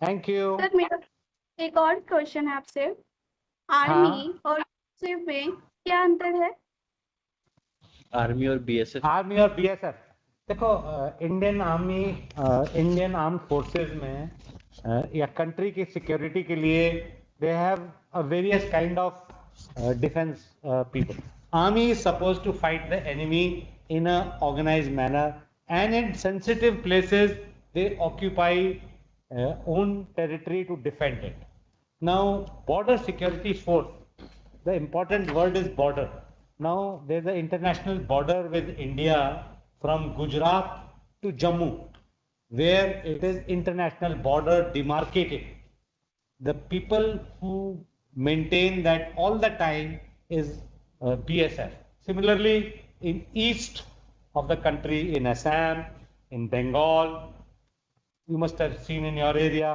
and even towards Meghalaya some portions they are monitored and controlled by border security force army is a organization which is for your security from external threats and of course they are deployed sometimes in a very difficult area where a lot of disturbance is taking place for maintaining and supporting the local administration.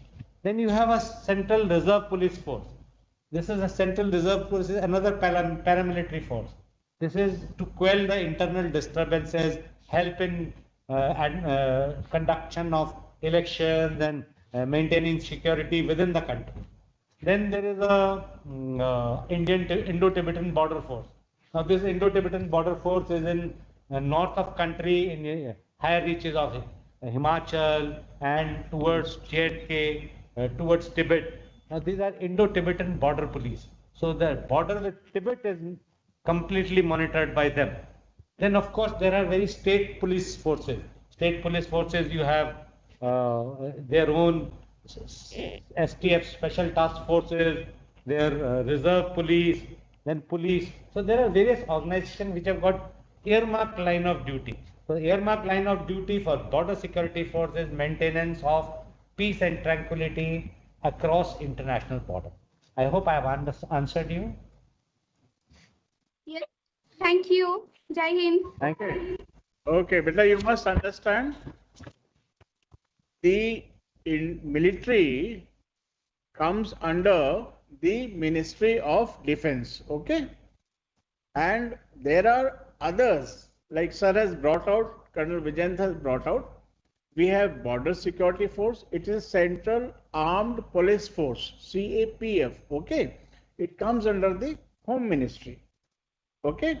So once you Google, you'll come to know there are forces which come under the Ministry of Home Affairs, and Army, Navy, Air Force, they all come under the Ministry of Defense. It's a military force, right? Okay. Yeah. Thank you. Now,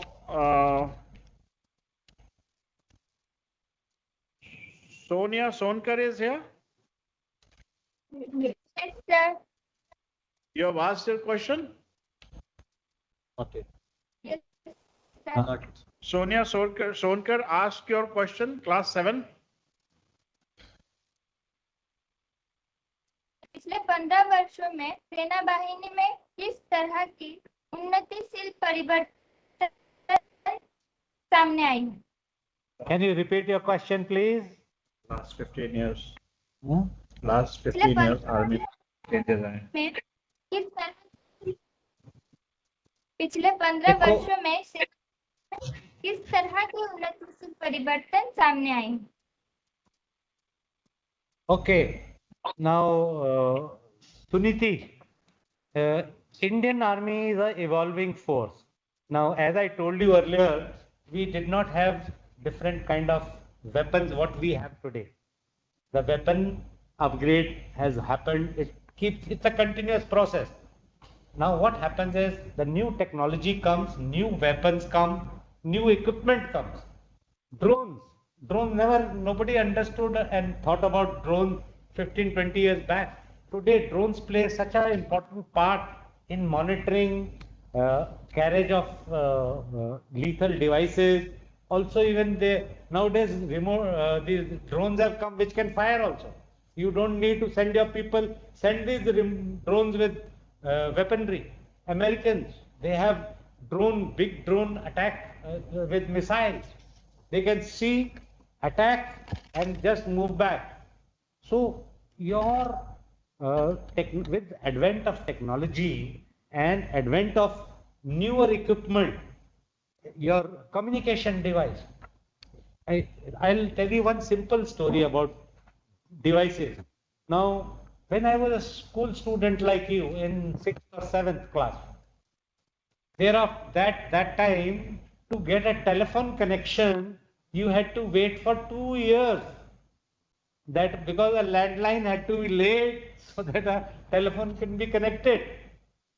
Now I'm talking of 72, 73, and you needed some member of parliament or member of legislative assembly to recommend your case and get a phone. Today, each and every one of you have got phone. Even young children have two phones. So what the technology has changed from anything. And that time we used to hear. There's a very interesting book you must read, which is I forget the name now. Future Shock. Future Shock. Please, if you can go and read this. This book had come in 70s, late 70s. Future Shock, Alvin Toffler. Now they had described of people speaking to a person and seeing that person. We are doing it for last 10 years. Now this has been visualized somewhere in 70s and 80s that you will speak to people and see them too. Today, you can all see. I talk to my children every day. They're in Melbourne and Sydney, so I can speak to them every day, see them. Now this is something which a technology has come. So with advent of technology, new weapons have come, new equipment have come. So it is an evolving process. And the organization is becoming slim and trim. So a lot of changes have come, will come, and you will understand once you grow older that what all changes are there and required. I am not going into details. It is a very huge topic. Some other time when you have a webinar onto that, you can ask more questions on that. I hope I've answered you. Thank you. Anybody else? Yeah, okay.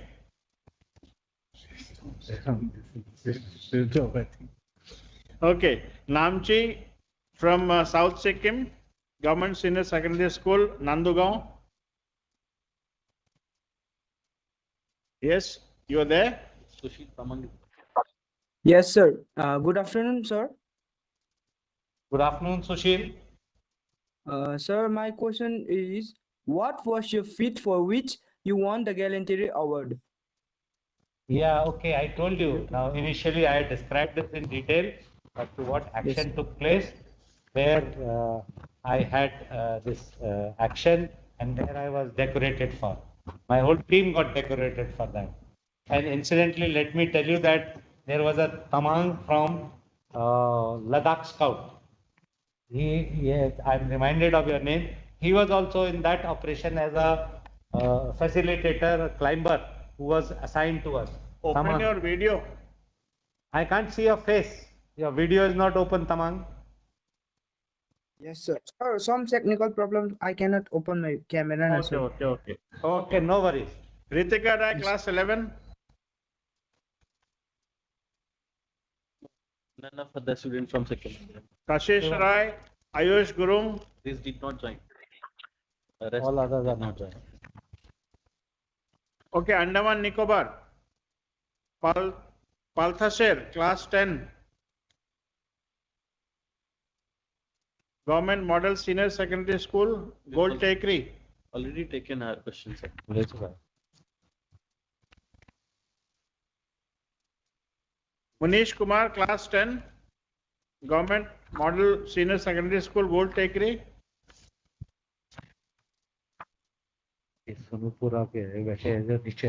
Okay, we come to Arunachal Pradesh now. Kumari Dadam Saham, class 7. Vivekanand Kendra Vidyalaya, Sonpura. Namaste, sir. My name is Dadam Sam. I am from BKV Sunpura, Arunachal Pradesh. So my question is to you is, I have seen in many countries that, like Korea, there is a type of law in which that every man has to serve in the army at least for 2 years after crossing the age of 30. Why is this law not applied in India? Do you think it is unnecessary for every person to serve the nation? Thank you, sir. Okay, now in India, we do not have such conscription laws. And also, as per Article 23, everybody is free to choose whatever job or profession they want to join. There is no, it's a voluntary army. Our Indian army is totally voluntary. We volunteer for the force, we work for the force. There is no such, yes, you are right. In many countries, there is a provision to serve for a minimum period of time. And it is their own country's requirements that they have such conscription laws. India, we do not promote this and we do not have it. But I think it's a good idea that everybody who serves in army, now this new scheme of Agniveer is something like this, say 100 people join.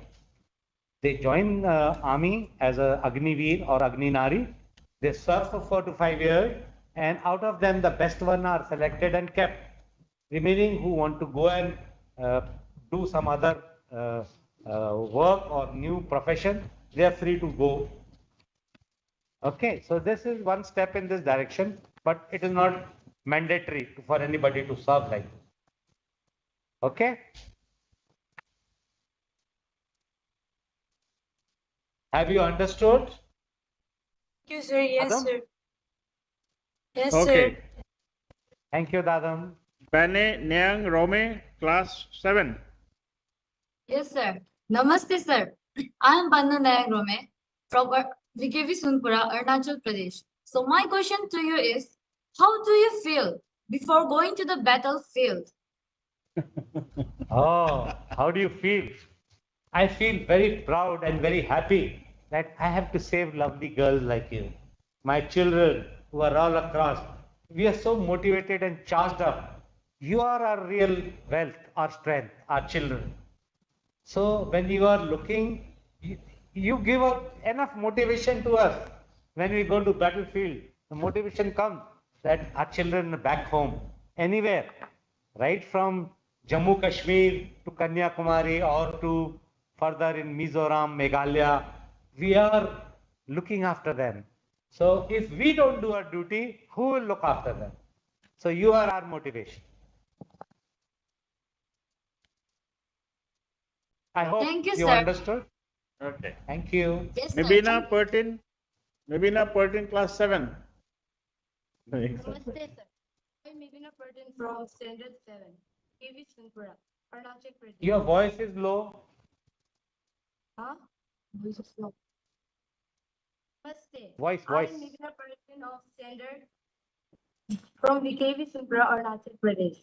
And my question is to you is, what made you to take this path for your life and serve the nation? What made you take? You see, first thing which made me take this path is my father.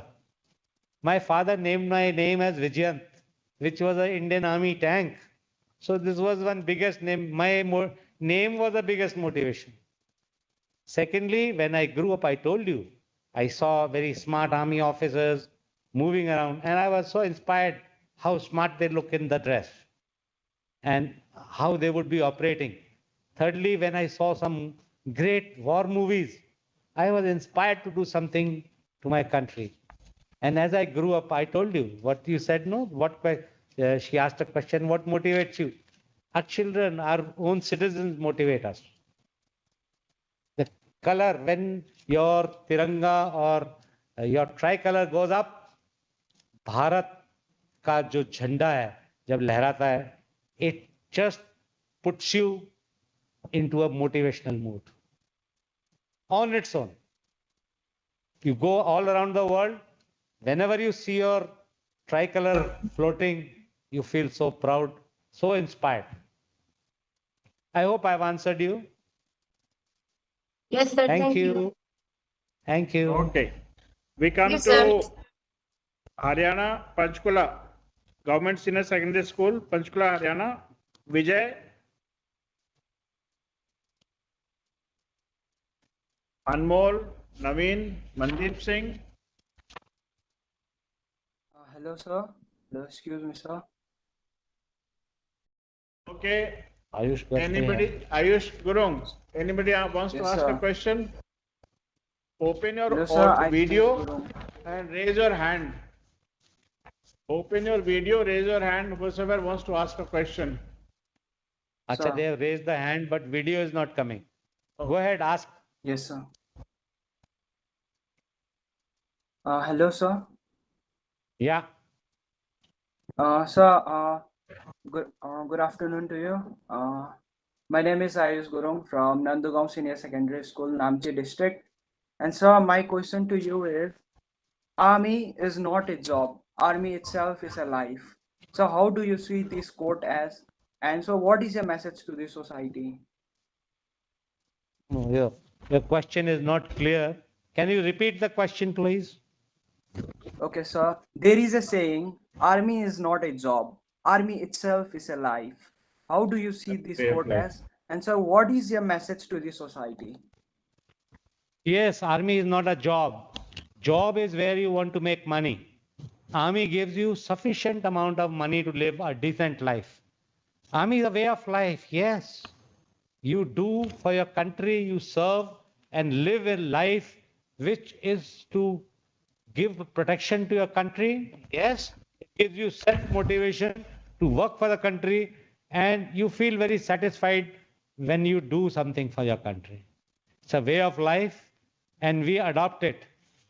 Job or business, a panwala, a shopkeeper who sells cigarettes and pan, he is also doing a job.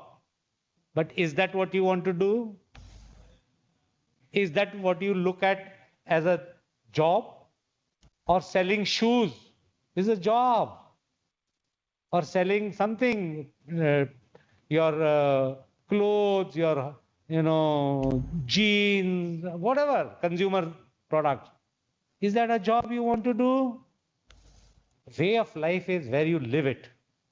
It's your, it's people have said, whether you live life or you, complete your days in this world. So if you want to complete your days, you go in for job. Yes, for way of life, You want to live your life? Join a place like army. You will get adequate way of life in a very, very good manner. Thank you. Anyone else? Sir,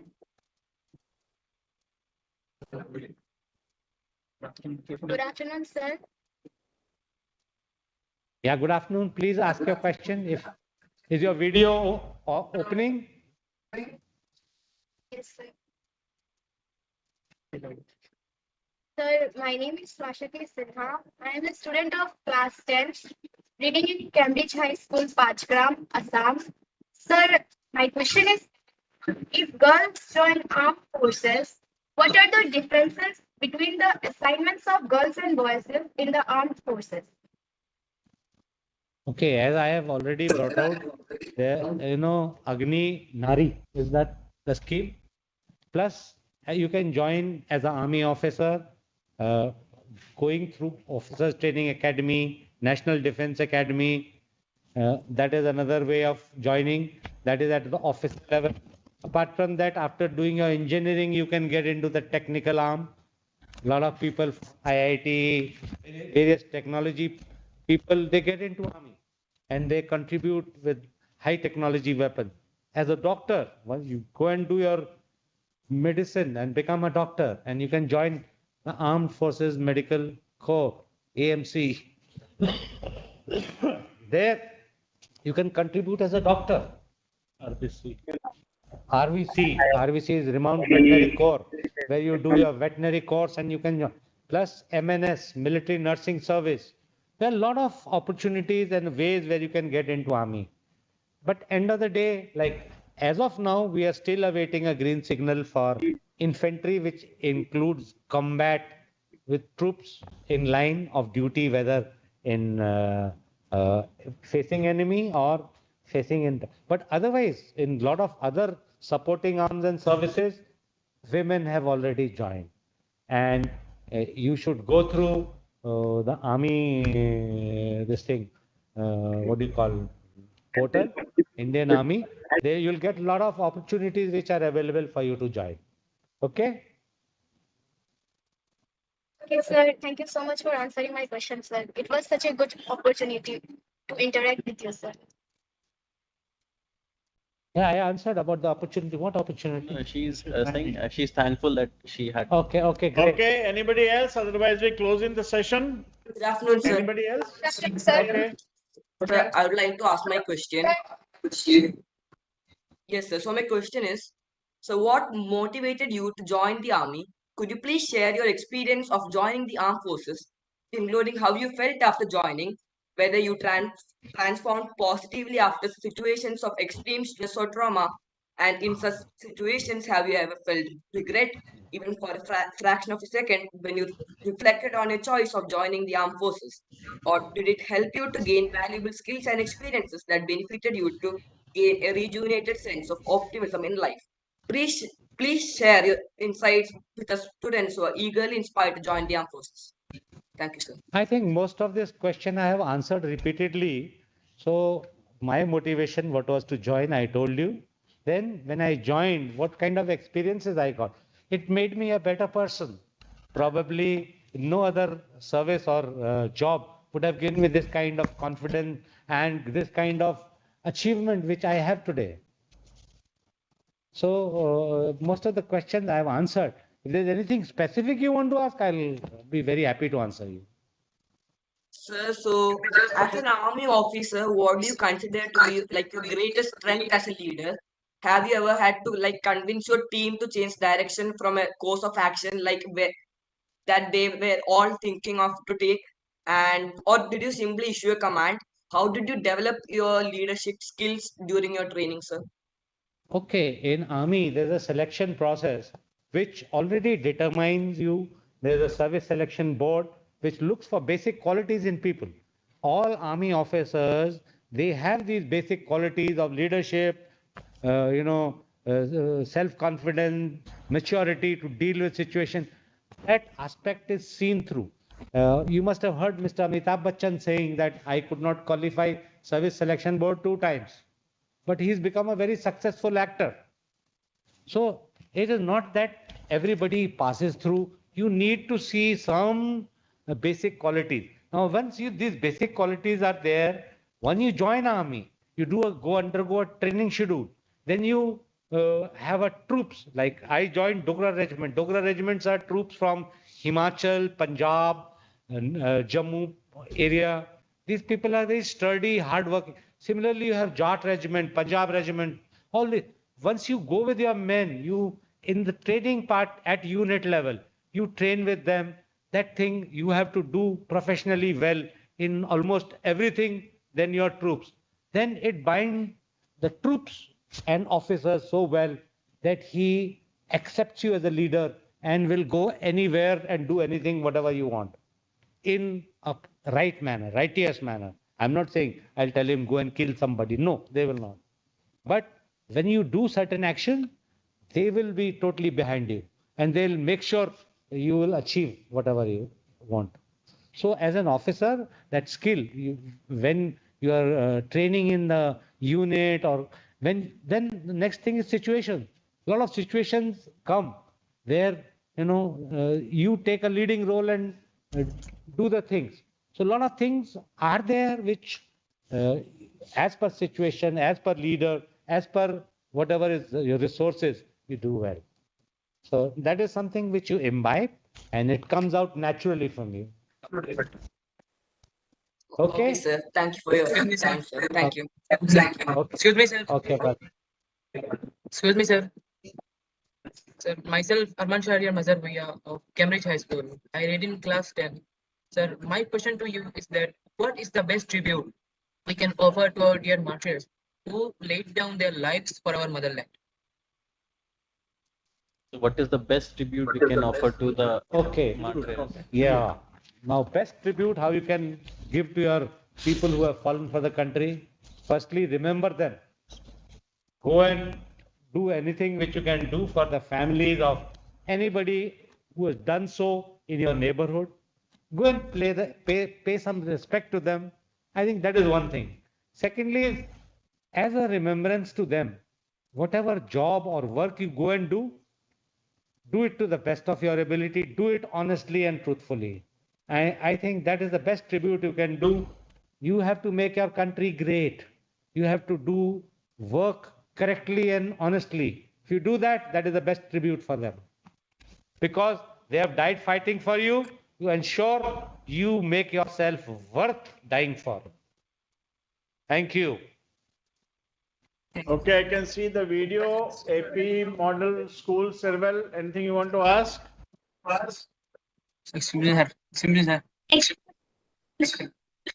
Good afternoon, sir. Sir, my name is Wasima Vid. I am from Cambridge High School, Panchgram, Assam.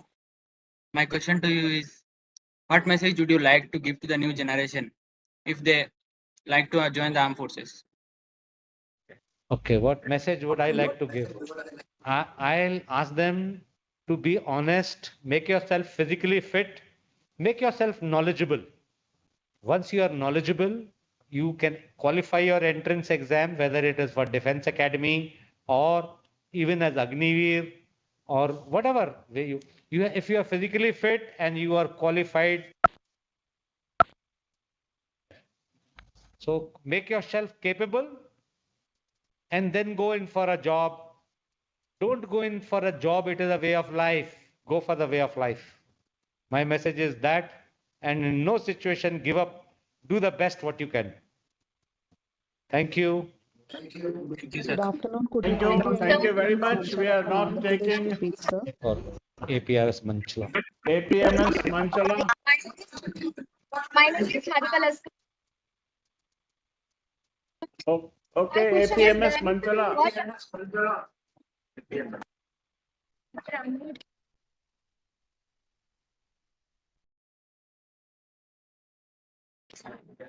Kindly unmute. Open your video also, sir, APMS what is Manchala. the career objective? Excuse me, sir. Huh? Career objectives for women. Career objectives for women. Just We can take last question and we can. Okay. Ms. Manchala, ask your question now. This question is going to be the last question. After this, we conclude. APMS Manchala, please open your video and audio and ask your question.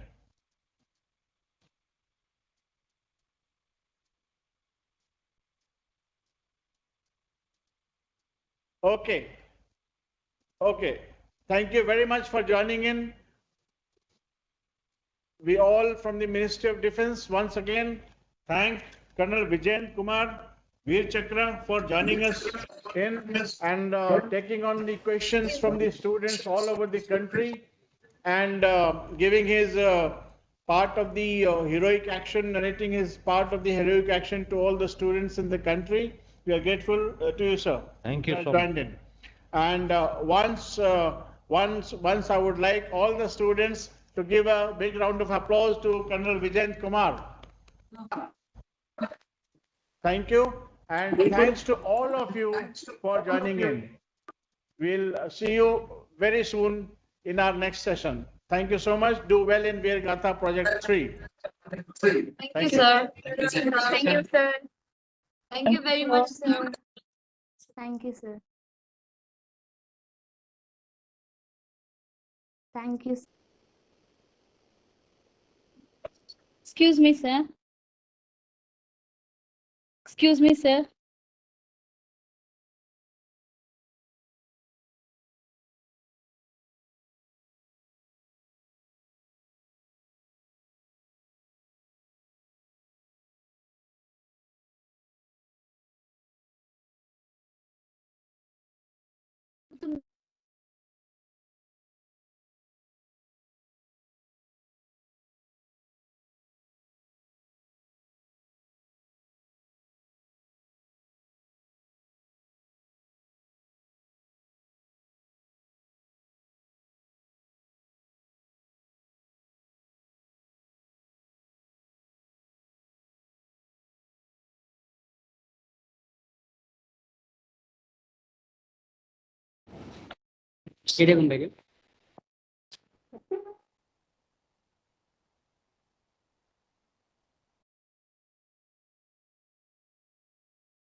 తీసుకెళ్ళు